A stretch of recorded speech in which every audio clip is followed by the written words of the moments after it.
નમસ્કાર વિદ્યાર્થી મિત્રો, વેટ ડિજિટલ એજ્યુકેશનમાં આપ સર્વે મિત્રોનું હાર્દિક સ્વાગત છે.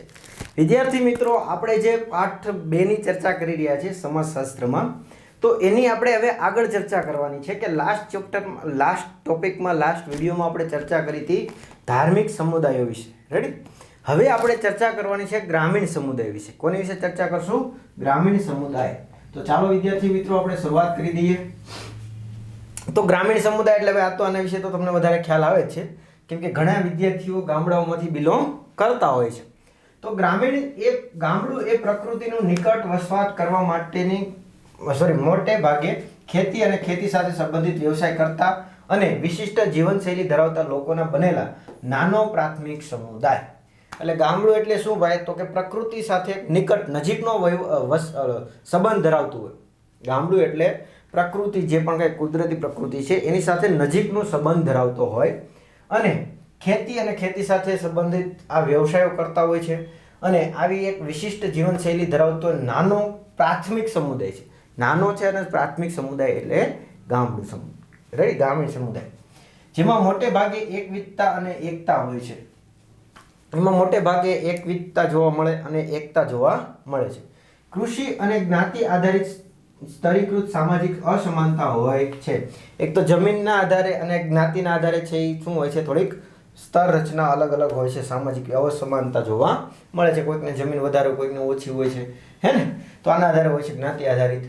લોકો મોટે ભાગે પરંપરાને વળગી રહેવાનું વલણ ધરાવે છે. એટલે કે જે નાના લોકો છે એ જે એની પરંપરાઓ, રૂઢિ રિવાજો જે પણ કંઈ છે એને વળગીને ચાલતા હોય છે, એને જાળવી રાખતા હોય છે. આથી તેઓ પરિવર્તનનો ધીમો સ્વીકાર કરે છે અને સામાજિક ગતિશીલતા પ્રમાણમાં ઓછી હોય છે. એટલે કે એ પોતાની રૂઢિ રિવાજો, જે પણ કંઈ રસમો છે એ જાળવી રાખવાનો પ્રયત્ન કરે. એટલે સ્વાભાવિક છે કે ત્યાં પરિવર્તન એનો ધીમો ચેન્જીસ થાય. પરિવર્તન આવવાની શક્યતા બહુ ધીમી હોય છે. રેડી? એટલે કે એનો ધીમો સ્વીકાર થાય છે અને સામાજિક જે પણ કંઈ ગતિશીલતા છે એ પ્રમાણમાં કેવી હોય છે? ત્યાં ઓછી હોય છે. ક્યાં? ગ્રામીણ સમુદાયમાં. સમગ્ર ભારતમાં એક સમાન સ્વરૂપમાં ગ્રામ સમુદાય નથી. રેડી?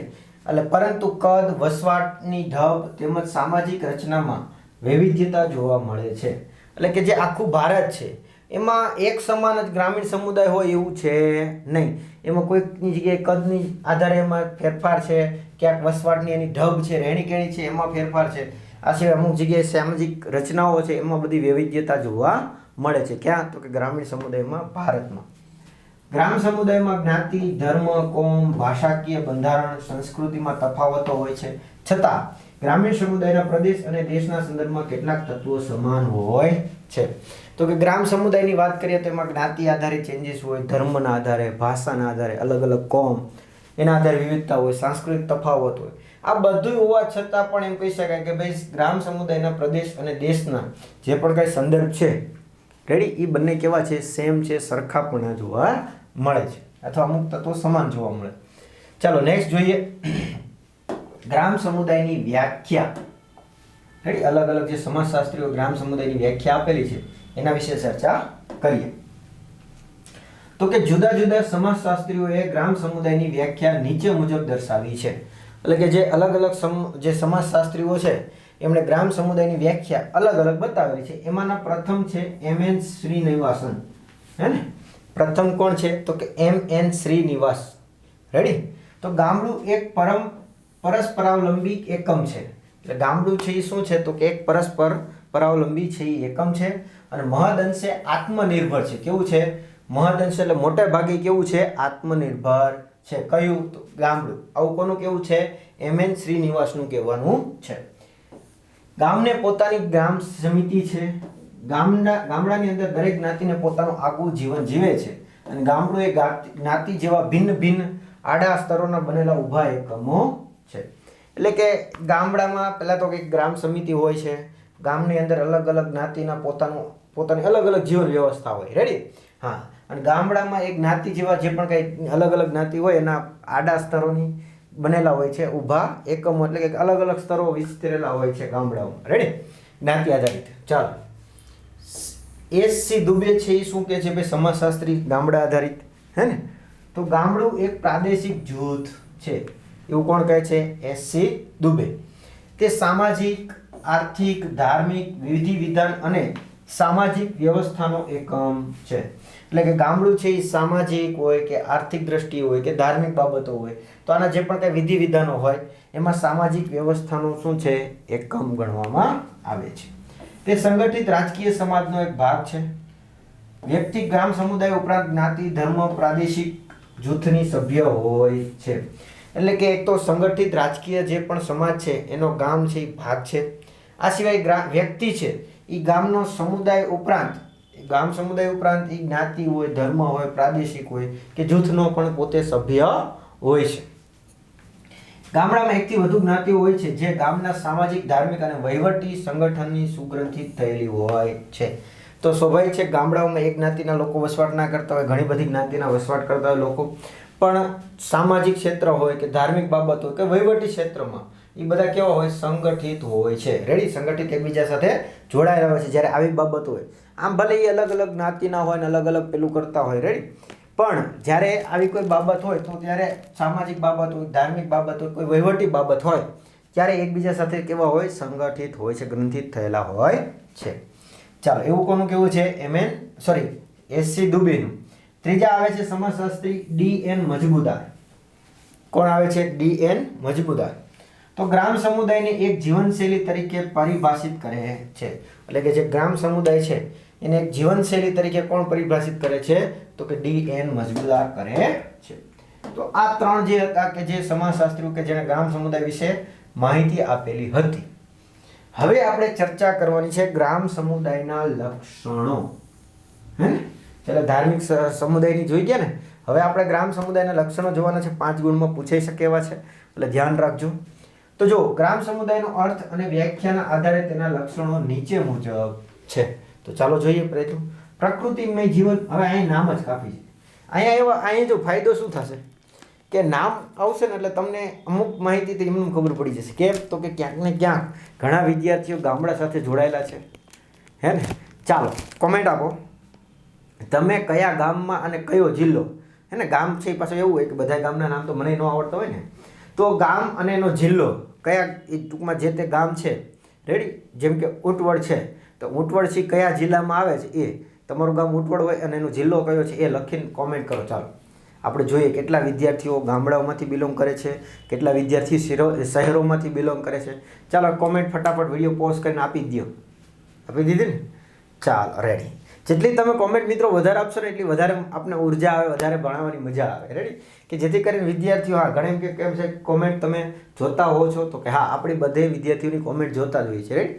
પણ પછી કેવી કોમેન્ટમાં થેન્ક યુ ને આભાર ને સારું ને સરસ ને ખૂબ સરસ ને આગળનો ભાગ ને આ બધું કોમેન્ટ છે બધાના જવાબ દેવા શક્ય નથી.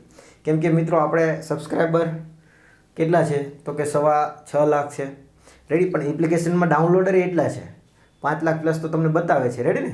પણ એ 6 લાખ ઉપર એમાં ડાઉનલોડર છે, રેડી. તો થાય છે શું થાય? તો કે તકલીફ એ પડે, બધાને તો આપણે જવાબ નહીં પહોંચાડી શકીએ ને. એટલે જે જવાબ દીધા જેવી કોમેન્ટ હશે એને આપણે દેશું, પણ હા જોઈ બધી લેશું, ટેન્શન નહીં. એટલે કોમેન્ટ એક સરસ મજાની કરી દઈએ. ચાલો તો આપણે પ્રકૃતિમય જીવનની વાત કરીએ, ગ્રામીણ સમુદાયના લક્ષણોનું. તો કે ભારતીય ગ્રામ સમુદાયમાં લોકો પ્રકૃતિની નિકટ સંબંધમાં જીવન જીવે છે. આજીવિકાનું મુખ્ય સાધન ખેતી છે. જમીન સાથે સંપર્કમાં રહે છે તેથી, અને ખેતી માટે વરસાદ, સૂર્ય, વનસ્પતિ, પશુ, નદી, તળાવ, પવન વગેરે પ્રકૃતિના તત્વોની નજીક પોતાનું જીવન જીવે છે. તો નામ જ કાફી છે ભાઈ. તો કે ભાઈ ભારતીય ગ્રામ સમુદાય છે એ એક તો પ્રકૃતિની નિકટ એટલે પ્રકૃતિની નજીકથી જીવન જીવે છે. કઈ રીતના? તો કે એનો મુખ્ય વ્યવસાય શું ગ્રામ સમુદાયનો? ખેતી. તો ખેતી માટે શું જરૂરી છે ભાઈ? અને જમીન સાથે તો સતત સંપર્કમાં હોય જ ભાઈ, રેડી. ખેતી માટે વરસાદ, સૂર્ય, વનસ્પતિ, પશુ, નદી, તળાવ, પવન આ બધું જરૂરી છે. તો એની સાથે નિકટ સંબંધ ધરાવે છે કોણ? ગ્રામ સમુદાય. ચાલો નેક્સ્ટ બીજું છે નાનો પ્રાથમિક સમુદાય. તો એમાં શું છે? તો કે ભારતના મોટા ભાગના ગામડાઓ નાના કદના છે. તેને લીધે દરેક ગ્રામજનો એકબીજાથી પરિચિત હોય છે. તેથી તેમની વચ્ચે સામાજિક નિકટતા હોય છે જે પ્રસંગોપાત ગામ એકતા સ્વરૂપે વર્તે છે, વ્યક્ત થાય છે. એટલે કે તમને ખ્યાલ છે કે આપણા જે મોટા ભાગના ગામ છે ભારતના એ બધા નાના છે. તો શું થાય? તો કે તેને લીધે દરેક ગ્રામજન છે. હવે તમે જોજો ઘણીવાર આપણે ગામડાઓમાં, તમે આમાંથી બિલોંગ કરતા હોય તો ગામડાઓમાં ગયેલા હોય તો તમે કોઈ વ્યક્તિનું નામ લ્યો ને એટલે આખા ગામમાંથી કોઈ પણનું નામ લ્યો ને એટલે દરેક વ્યક્તિને ઓળખતા હશે. કેમ? તો કે ગામડું નાનું તો ગામડું હોય તો સ્વાભાવિક છે કે એના દરેક વ્યક્તિઓ છે એકબીજાથી કેવા હોય? પરિચિત હોય. એકબીજાથી પરિચિત હોય અને તેમની વચ્ચે સામાજિક નિકટતા પણ હોય, કેમ કે અવારનવાર મળતા હોય, નિકટતા હોય.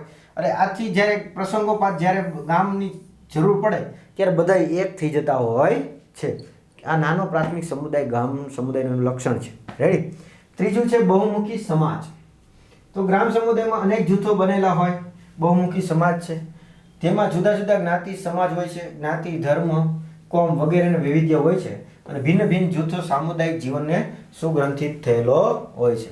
એટલે કે બહુમુખી સમાજ એટલે કે ગામ જીવનમાં તમે જાઓ ગ્રામ સમુદાયમાં તો ત્યાં અલગ અલગ ઘણા બધા સમુદાય હોય, અલગ અલગ. રેડી? જેમ કે જ્ઞાતિના આધારે હોય, પછી ધર્મના આધારે હોય, કોમના આધારે હોય. આ બધા એને વૈવિધ્યતા ધરાવતા હોય. છતાંય પણ એ સામૂહિક જીવન કેવું છે? એકબીજા સાથે જોડાયેલું છે, સુગ્રથિત છે, એ જોડાયેલું છે. રેડી? સામૂહિક જીવન. ચાલો, ચોથો છે એકવિધતા. તો જોઈએ, ગ્રામ સમુદાયના ધર્મ, ભાષા, પોશાક, રીત રિવાજો, માન્યતાઓ, મૂલ્યો કેટલેક અંશે વ્યવસાયોમાં પણ એકવિધતા હોય છે. એટલે કે જે ગ્રામ સમુદાય છે એમાં ધર્મની બાબત હોય, ભાષા હોય, પોશાક હોય, રીત રિવાજો હોય, માન્યતા હોય, મૂલ્ય હોય, કેટલાક અંશે એના વ્યવસાયો પણ એકવિધતા હોય છે. જુદા જુદા હોય, ક્યારેક ભેગા હોય, એક સરખા હોય છે. જો કે વૈવિધ્યતા અને તફાવતો હોય છે પરંતુ તે ગૌણ સ્વરૂપે જોવા મળે છે. એટલે કે જે એક આ બધા ભલે અલગ અલગ ધર્મ, ભાષા, બોલી, લિપિ હોય પણ એના વ્યવસાય સામાન્ય રીતે એક હોય, પણ એમાં ક્યારેક ક્યારેક તફાવત ને વૈવિધ્યતા જોવા મળે પણ એ બહુ ઓછા હોય, માઇનર હોય, ગૌણ હોય. એકવિધતા ગામની એકતામાં ફાળો આપે છે. એટલે કે આ જે એકવિધતા છે એ જ ગામની એકતામાં ફાળો આપે છે. ચાલો, નેક્સ્ટ છે કૃષિ આધારિત અર્થવ્યવસ્થા. તો ગ્રામ સમુદાયની અર્થવ્યવસ્થા ખેતી આધારિત છે. તો સ્વાભાવિક છે કે આપને ખ્યાલ જ છે ગામડામાં મુખ્ય વ્યવસાય કયો છે? ખેતી. તો એની આધારે જ કૃષિ વ્યવસ્થા હોય ને. ખેતી એટલે પ્રકૃતિ પાસેથી પ્રત્યેક આજીવિકા મેળવી. એટલે ખેતી એટલે શું? તો કે પ્રકૃતિ પાસેથી પ્રત્યેક રીતે ડાયરેક્ટ આજીવિકા મેળવવી, રોજગાર મેળવવો.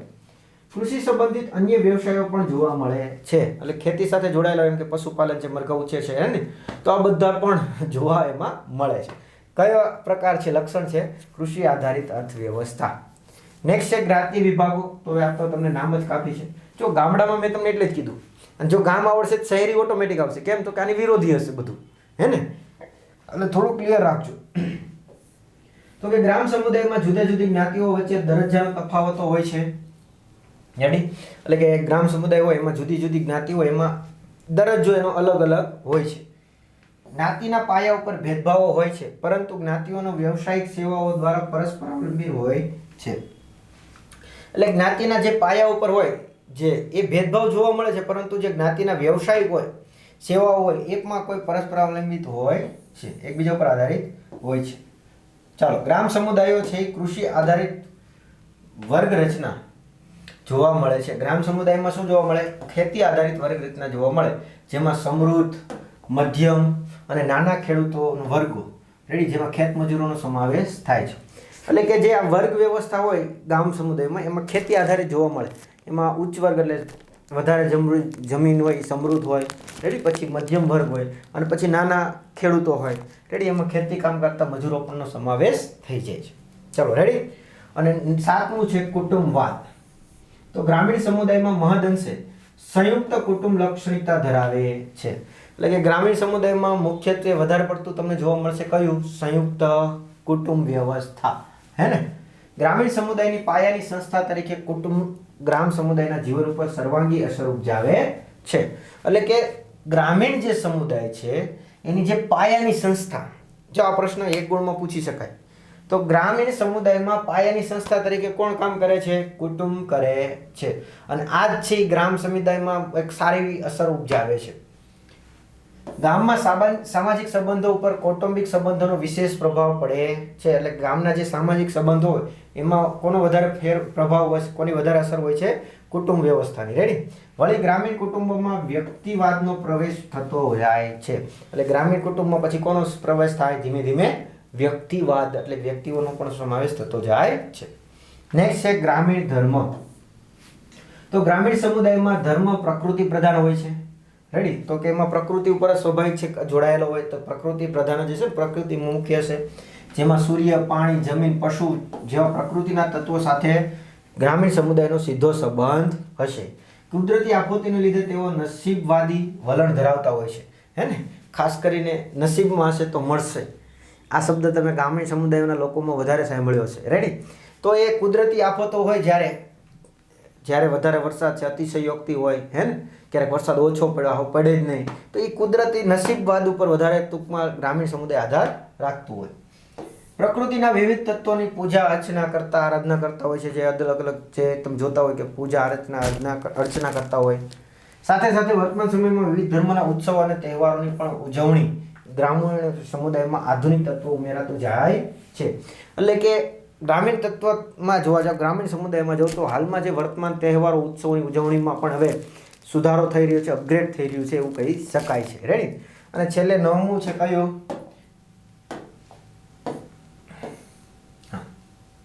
જ્ઞાતિ પંચ અથવા ગ્રામ પંચ. જ્ઞાતિ પંચ અથવા તો ગ્રામ પંચ.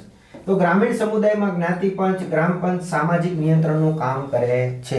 એટલે કે ગ્રામ સમુદાય હોય એમાં એક જ્ઞાતિ પંચ હોય, હે ને? અથવા તો ગ્રામ પંચ હોય. રેડી? આ શું કરે? સામાજિક જે પણ કંઈ નિયંત્રણ હોય, ક્યારેક કોઈ સમાજમાં કોઈ પેલું હોય આ તે કરતું, તેનું નિયંત્રણ કરે, નિયમન કરે. જ્ઞાતિ પંચ જ્ઞાતિના નિયમોનું પાલન કરાવે છે. રેડી? એટલે કે જ્ઞાતિ પંચ છે એ શું કરાવે? તો કે જે એના જ્ઞાતિના નિયમો હોય એનાથી બહાર કોઈ જવું નહીં, એનું પાલન કરાવે. ગામના પંચમાં બધી જ્ઞાતિઓનું પ્રતિનિધિત્વ હોય છે. જો જ્ઞાતિ પંચ ખાલી જ્ઞાતિઓ આધારિત હોય, પણ ગ્રામ પંચમાં શું હોય? તો કે ગ્રામમાં બધી જ્ઞાતિના પંચના આધાર એ પ્રતિનિધિત્વ હોય. રેડી? એટલે બધાને ન્યાય મળી રહે એ માટે ગ્રામ પંચ જ્ઞાતિ વચ્ચેનો સંઘર્ષનું નિરાકરણ કરે છે. એટલે ગ્રામ પંચનું કામ શું? તો કે જે જ્ઞાતિઓ અલગ અલગ જે જ્ઞાતિઓ છે એની વચ્ચે જે કંઈ મતભેદ છે, મતાંતર છે, એને દૂર કરવાનો પ્રયત્ન કરે છે. જોકે કાનૂની પંચાયતો આવતા ગ્રામ પંચની સત્તા ઘટી છે. જોકે હવે કાનૂની પંચાયતો આવી ગઈ છે, ગ્રામ પંચાયત જ્ઞાન તેમ. રેડી? એટલે પેલું ગ્રામ પંચ ને બધું હવે ધીમે ધીમે ઘટી રહ્યું છે.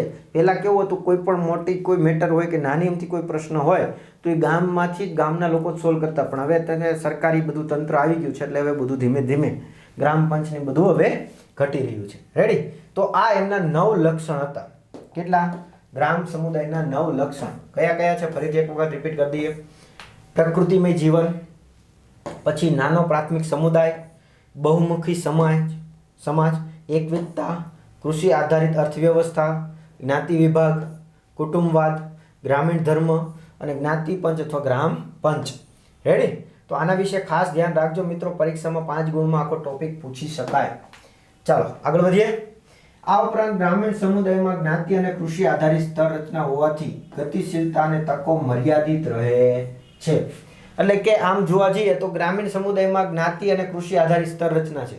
જ્ઞાતિ આધારિત અને કૃષિ ખેતીના આધારે, કેમ કે કીધું ને સમૃદ્ધ વર્ગ, મધ્યમ વર્ગ અને નિમ્ન વર્ગ, એટલે કે જેમને ઓછી જમીન એ બધું છે એ. એક તો જ્ઞાતિમાં પણ ભેદભાવ છે અને કૃષિમાં પણ જે સૌથી વધારે જમીન, ઓછી જમીનને સાવ ઓછી જમીન એ રીતના. તો એને ગતિશીલતા અને જે પણ કંઈ આગળ વધવો જોઈએ ગ્રામ સમુદાય એમાં મર્યાદિત થઈ જાય છે. જોકે ખુલ્લા વ્યવસાયો છે જે સ્વીકારીને પોતાના દરજ્જો બદલી શકાય છે. એટલે કે જે ખુલ્લા વ્યવસાયો જે પણ કંઈ છે એને જોઈને એને સ્વીકારીને પોતાનો જે પણ કંઈ દરજ્જો છે એ શું કરી શકાય છે? બદલાવી શકાય છે.